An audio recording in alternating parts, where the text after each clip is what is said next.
Congressman John Lewis, before his passing, wrote, "Democracy is not a state, it is an act."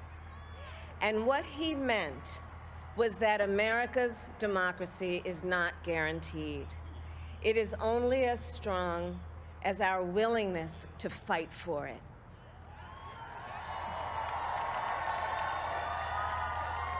To guard it and never take it for granted.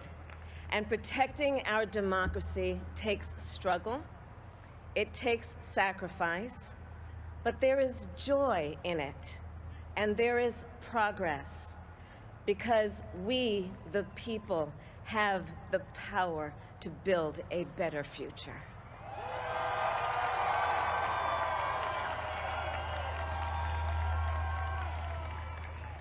And when our very democracy was on the ballot in this election, with the very soul of America at stake, and the world watching, you ushered in a new day for America.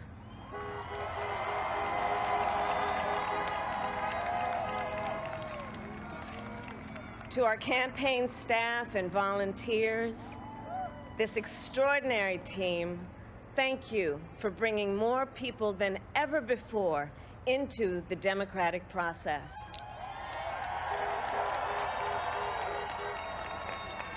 And for making this victory possible. To the poll workers and election officials across our country who have worked tirelessly to make sure every vote is counted, our nation owes you a debt of gratitude.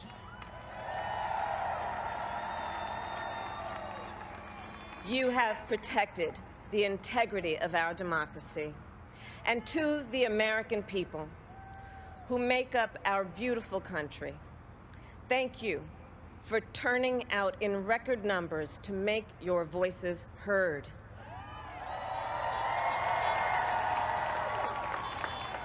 And I know times have been challenging, especially the last several months. The grief, sorrow, and pain, the worries and the struggles.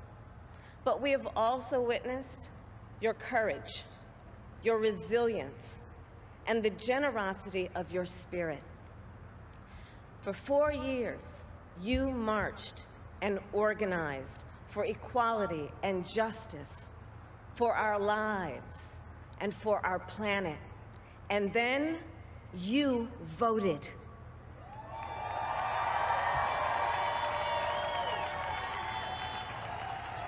And you delivered a clear message. You chose hope and unity, decency, science, and yes, truth.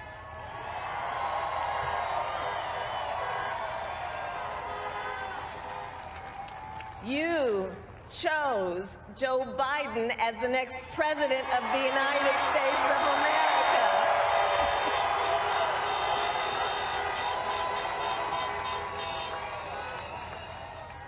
And Joe is a healer, a uniter, a tested and steady hand, a person whose own experience of loss gives him a sense of purpose that will help us as a nation reclaim our own sense of purpose.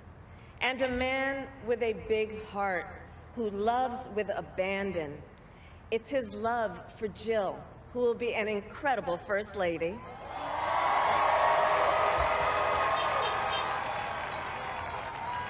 It's his love for Hunter and Ashley and his grandchildren and the entire Biden family.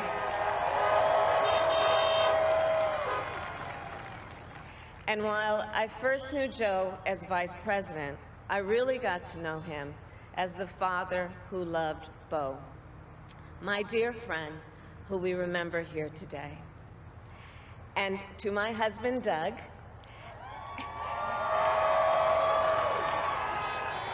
and our children, Cole and Ella, and my sister, Maya, and our whole family, I love you all more than I can ever express.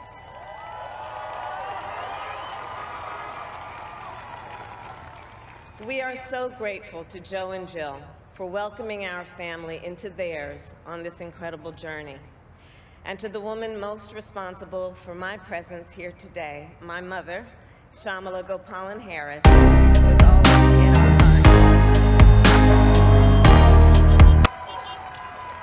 When she came here from India at the age of 19, she maybe didn't quite imagine this moment, but she believed so deeply in an America where a moment like this is possible. And so I am thinking about her and about the generations of women, Black women,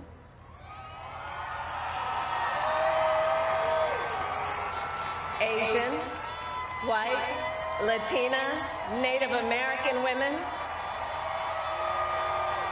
who throughout our nation's history have paved the way for this moment tonight. Women who fought and sacrificed so much for equality and liberty and justice for all, including the Black women who are often, too often, overlooked, but so often prove they are the backbone of our democracy.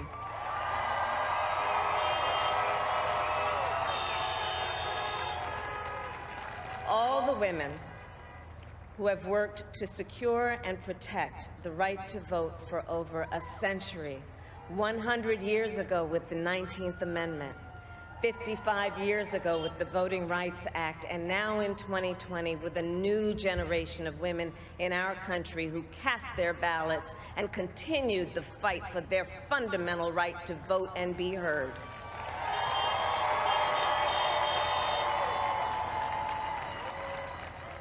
Tonight, I reflect on their struggle, their determination, and the strength of their vision to see what can be unburdened by what has been. And I stand on their shoulders. And what a testament it is to Joe's character that he had the audacity to break one of the most substantial barriers that exists in our country and select a woman as his vice president.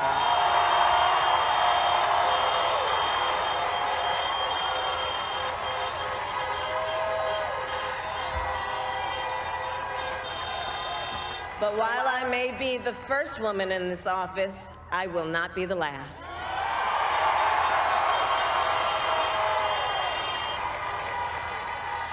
Because every little girl watching tonight sees that this is a country of possibilities.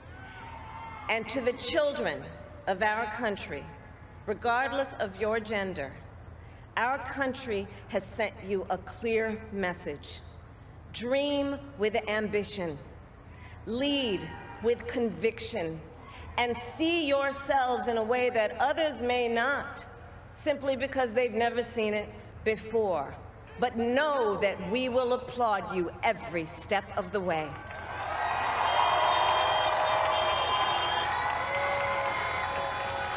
And to the American people, no matter who you voted for, I will strive to be a vice president, like Joe was to President Obama, loyal, honest, and prepared, waking up every day thinking of you and your family. Because now is when the real work begins, the hard work, the necessary work, the good work, the essential work to save lives and beat this epidemic, to rebuild our economy so it works for working people, to root out systemic racism in our justice system and society, to combat the climate crisis, to unite our country and heal the soul of our nation.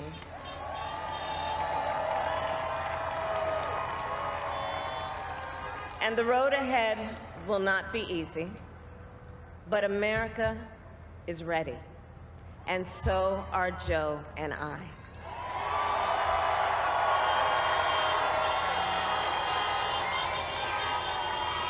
We have elected a president who represents the best in us, a leader the world will respect and our children will look up to, a commander-in-chief who will respect our troops and keep our country safe, and a president for all Americans.